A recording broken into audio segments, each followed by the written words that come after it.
If you've been told you have degenerative disc disease, I need you to stop what you're doing and listen to what I'm about to say.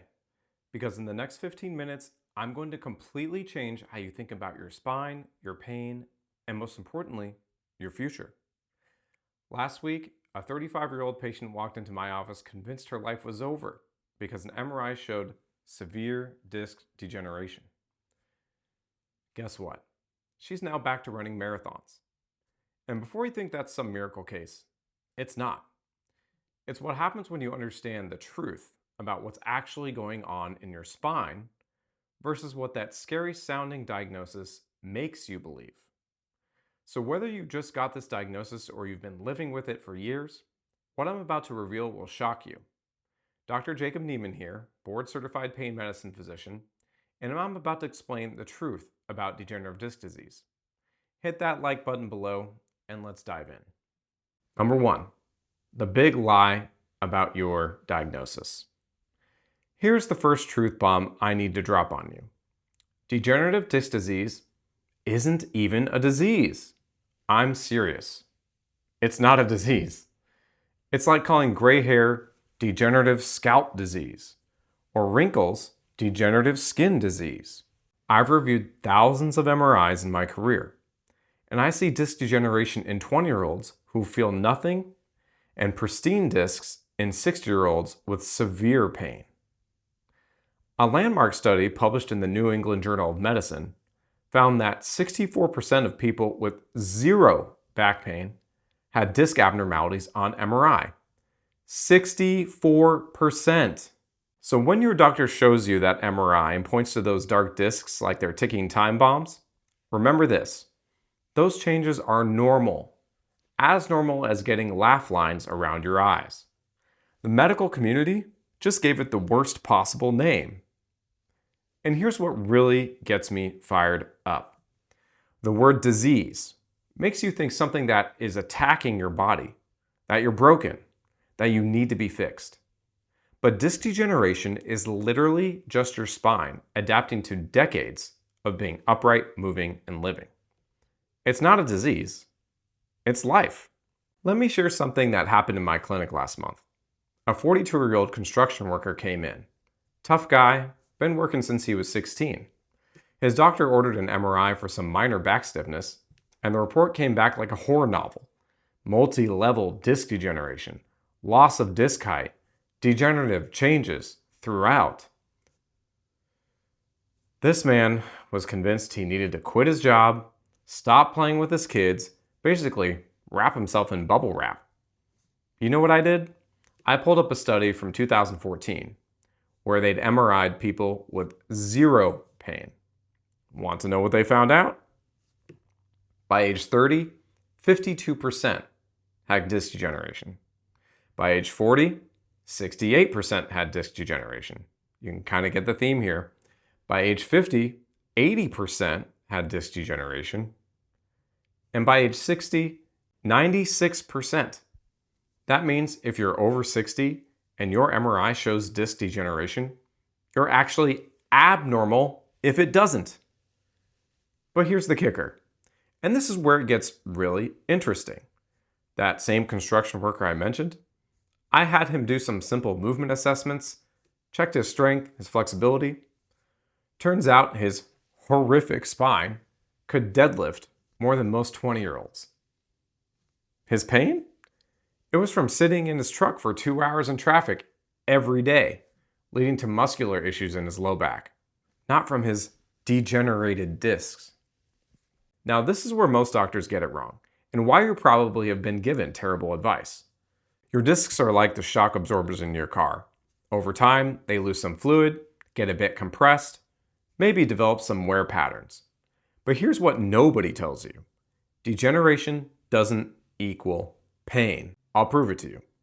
Research from Stanford University took people with chronic back pain and people with zero pain, mixed up their MRIs, and had top radiologists try to figure out who had pain just by looking at their images.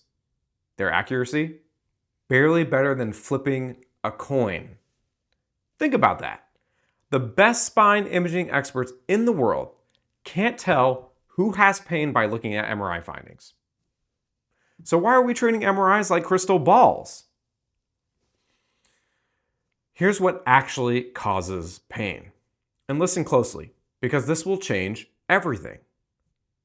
Inflammation.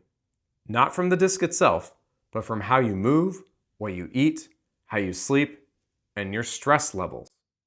Muscle dysfunction. Those little stabilizer muscles that nobody talks about, when they stop working, your bigger muscles overcompensate and scream at you. Fear. And this is the big one. The fear created by being told you have a disease. Studies show that catastrophic thinking about your diagnosis is a stronger predictor of disability than the actual MRI findings. So what's really happening in your spine? Your spine is like a stack of jelly donuts, the vertebra, with cushions between them, or the discs. When you're born, those cushions are plump and juicy, about 90% water. As you age, they naturally lose water. By the time you're 40, they're about 70% water. This isn't breakdown, it's adaptation. Your spine is actually getting smarter. It's laying down more bone where it needs support, creating stability where there used to be excessive movement. It's like your body is naturally fusing and stabilizing itself over time. But here's what happens when someone tells you this is a disease. You start moving differently. You baby your back. You stop bending, stop twisting. Well, really, just stop living. And guess what happens when you stop moving? Your muscles weaken, your joints stiffen, and now you have a problem. I had a patient, 55-year-old teacher, who stopped gardening, her favorite thing in the world, because she was terrified of her degenerated discs. 2 years later, she could barely tie her shoes. She had lost significant range of motion. Not because her discs got worse, but because she created a prison of fear around movement. This is going to sound counterintuitive, but the worse your discs look on MRI, the more you need to move, not less. Here's why, and this is fascinating. Your discs don't have their own blood supply after about age 20. The only way they get nutrients is through movement. It's like a sponge. When you compress and decompress through movement, you're literally pumping nutrition and waste products out. So, when you stop moving because you're afraid of your disease, you're actually accelerating the very thing you're trying to prevent. It's like stopping drinking water because you're afraid of drowning. A study from the University of Alberta followed people with disc degeneration for 10 years. The group that remained active had less progression of degeneration than the group that reduced their activity. Movement is medicine, but fear is poison. The 4 pillars of a healthy spine. I'm going to give you the exact framework I give my patients, and this has helped thousands of people go from disabled to thriving. Pillar number 1, strategic movement. Not all movement is created equal. You need 3 types. Mobility work, every morning, 5 minutes of cat-cow stretches, thoracic rotations. Next up is stability training. Dead bugs, bird dogs. Sounds simple, but these actually retrain those crucial small muscles in the spine. Next is progressive loading. Your spine needs load to stay healthy. Start where you are and build gradually. Pillar number 2, inflammation control. Your diet matters more than any treatment. Cut processed sugars. They're like throwing gasoline on a fire. Omega-3s from fish or supplements, minimum 2 grams daily. Hydration, hydration, hydration. Your discs are thirsty. Give them water. Pillar number 3, sleep optimization. Your discs rehydrate at night when you're laying down. But here's what nobody tells you. The position matters less than the quality. 7 to 9 hours is non-negotiable. No more, no less. Your mattress should be comfortable. Period. Forget firm is better. That's just outdated nonsense. Pillar number 4, mindset mastery. This might be the most important. Studies from the University of Washington show that cognitive behavioral therapy is as effective as surgery for chronic back pain in many cases. Stop calling it my bad back. Replace I can't with I'm building up to. Understand that hurt doesn't equal harm. Treatments that actually work. Let me save you thousands of dollars and years of frustration. What actually works? Physical therapy. But not the kind where you just get hot packs and ultrasound and dry needling. You need someone who loads your spine progressively, who isn't afraid of your MRI. Strength training. A study from the University of Copenhagen showed that resistance training reduced pain by 70% in people with disc degeneration. 70%! That's better than most surgeries. Cognitive behavioral therapy. Changing how you think about your pain changes your pain. This isn't it's all in your head. This is rewiring your nervous system's response. What's usually a waste? Repeated injections. These might help temporarily, but they don't address the cause. These are best for decreasing severe pain in order to resume adequate rehabilitation and home exercises. Long-term opioids. These create more problems than they solve. Surgery. Unless you have true nerve compression with weakness, surgery for degeneration has the same success rate as placebo. The recovery roadmap. Here's exactly what I tell my patients to do. Week 1 through 2, reset your nervous system. Walk 20 minutes daily, no matter what. Breathing practices. 4 seconds breathing in, 7 seconds of holding your breath, and 8 seconds exhaling, 3 times daily. Start journaling your movements and pain. You'll be shocked at the patterns as you start to uncover how pain is more frequent the less you move.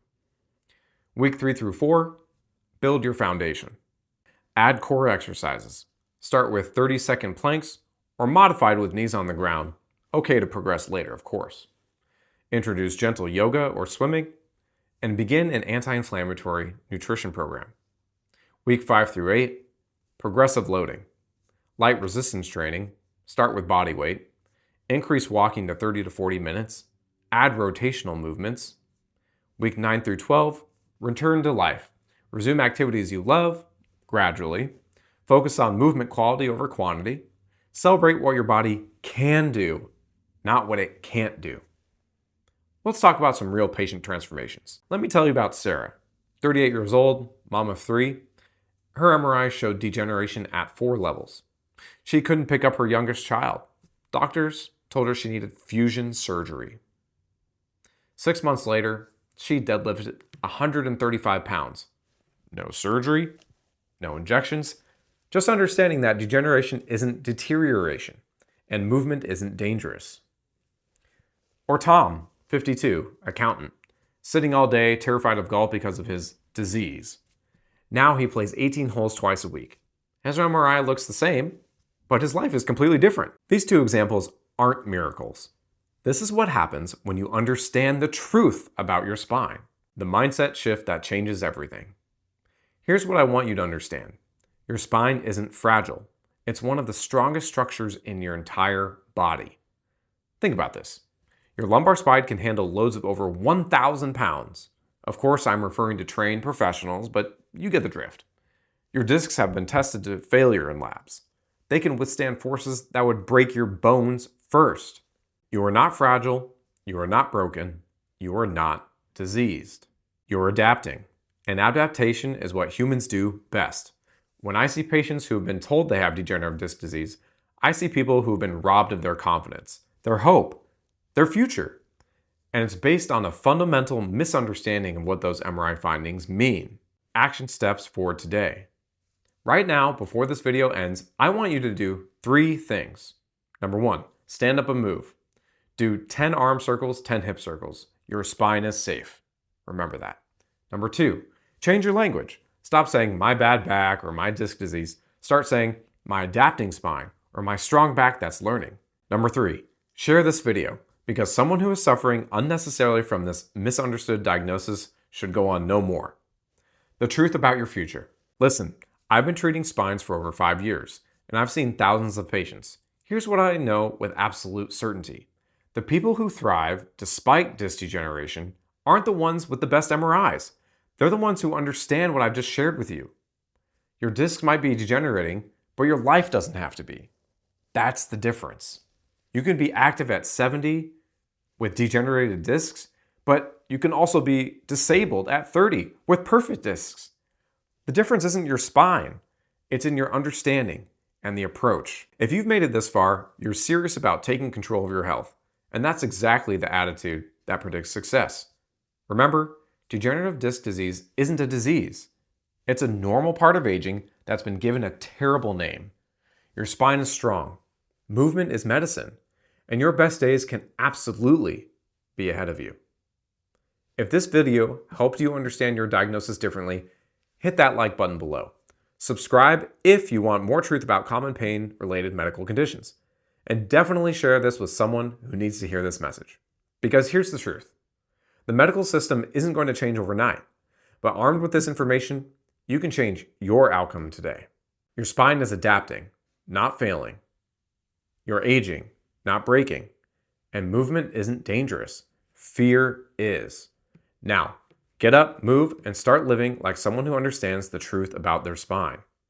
I'll see you in the next video, in which I explain 4 different exercises that can help with symptoms of low back pain. See you then.